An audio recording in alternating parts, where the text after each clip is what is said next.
I've now made it known that I want the fight, just like I did last time, and I'm getting unhealed abuse that will my daddy Ben Shalom let me fight, blah blah blah. Well, this is up to Ben now.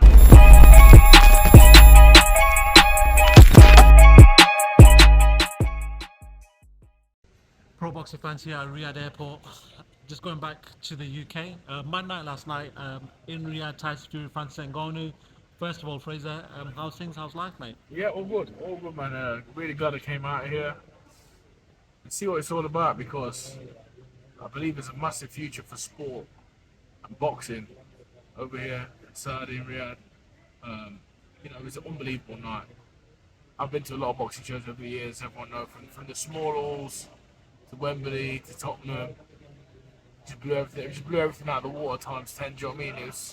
It was an unbelievable show. So first off, credit to everyone involved. Everyone from Saudi, His Excellence. Obviously a massive supporter of the show. Queensbury, they did well. They put on a really good show. The fights were all good as well. So it was good to be here. Great to be involved. Let's talk about the main event. I think you mentioned it as it being a bit strange. Obviously, when I look online, that people seem to be and ahhing picking either Francis or Tyson winning that fight. How did you see that fight? Yeah, it's strange. I always like to watch a fight back before I start commenting too much on it. I've not watched it back yet, but being there, and I was flicking between live because it's a little bit away, and then the screen,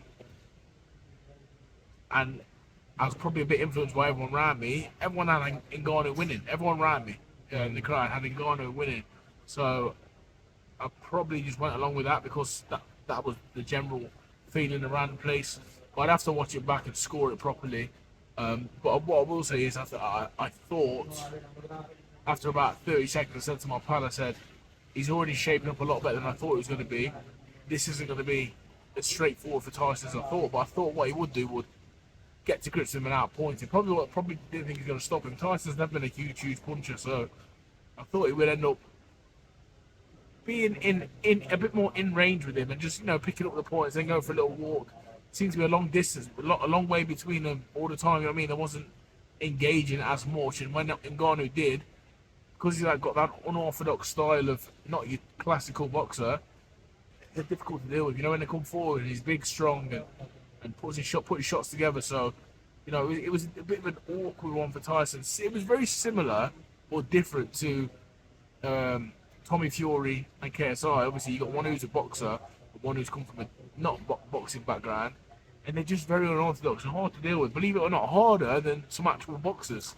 Probably can't train for him, right? You can't really train for him.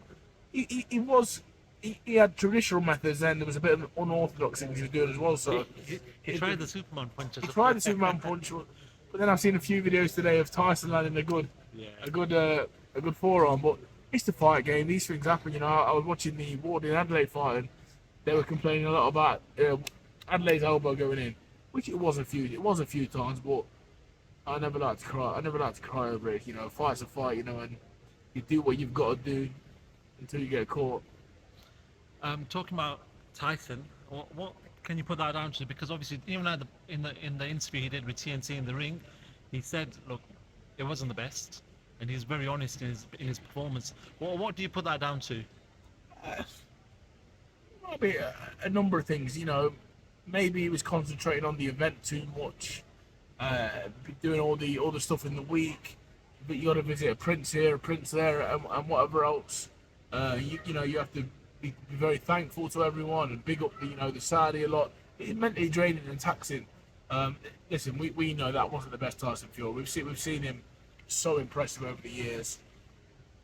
But it could be that maybe underestimated him a little bit. Maybe he didn't think he was going to be as good as he was. But once again, the awkward style.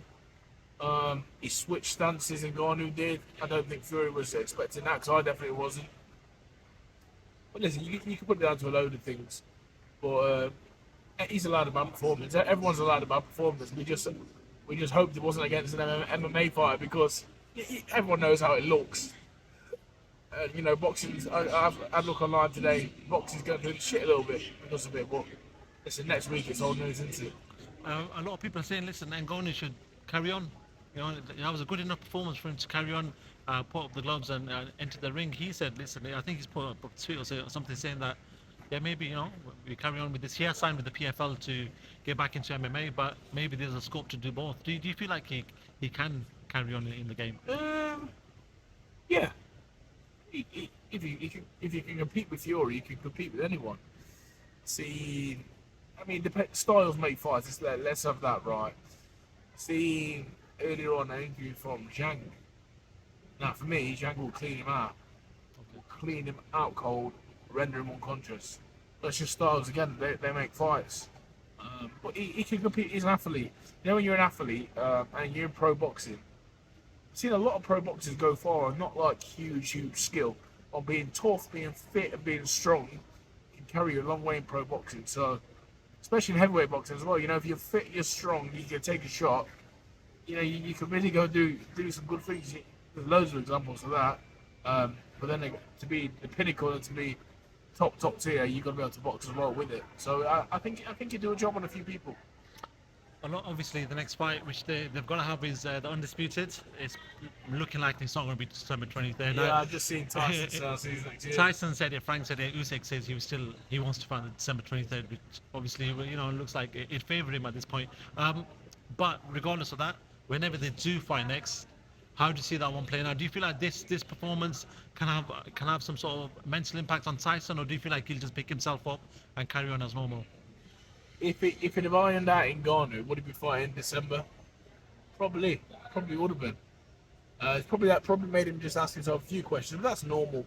But I don't think he should look into it too much. Just one bad night in how many fights? I've only had 8 fights. And how many bad nights have I had? Do you know what I mean? It's one of them. You just have to get it right when it matters, and I believe he will do against Usyk. No, I think it'll be a different focus.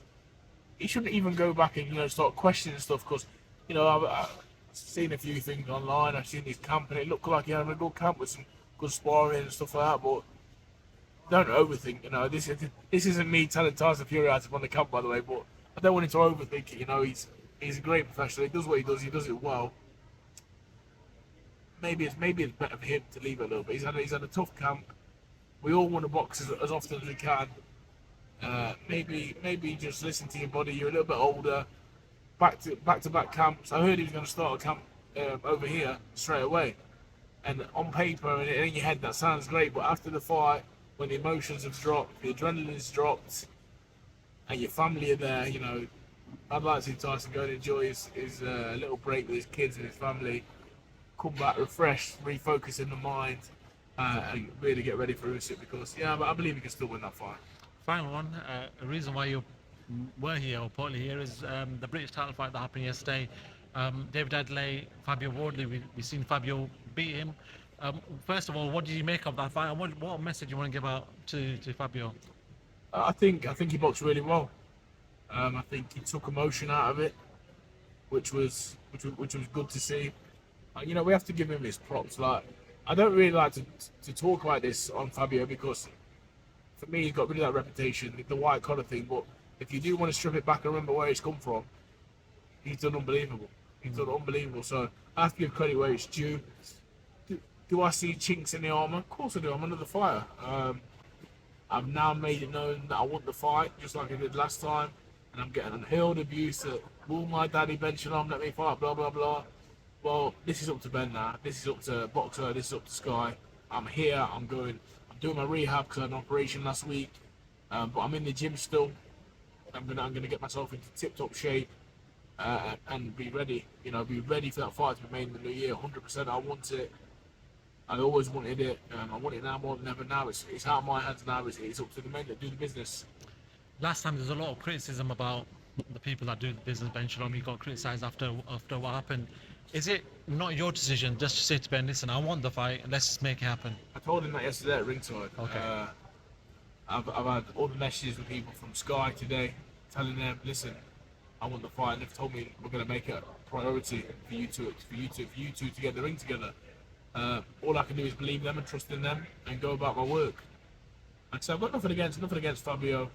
I just think I'm a better fighter. People are going to disagree with that in the fight game. I have to back myself, and I 100% do it. This is not just me saying it.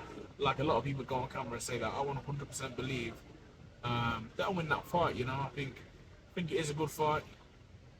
I think we entertain. I think we bring a big crowd, and I think it's twice the fight that one was last night.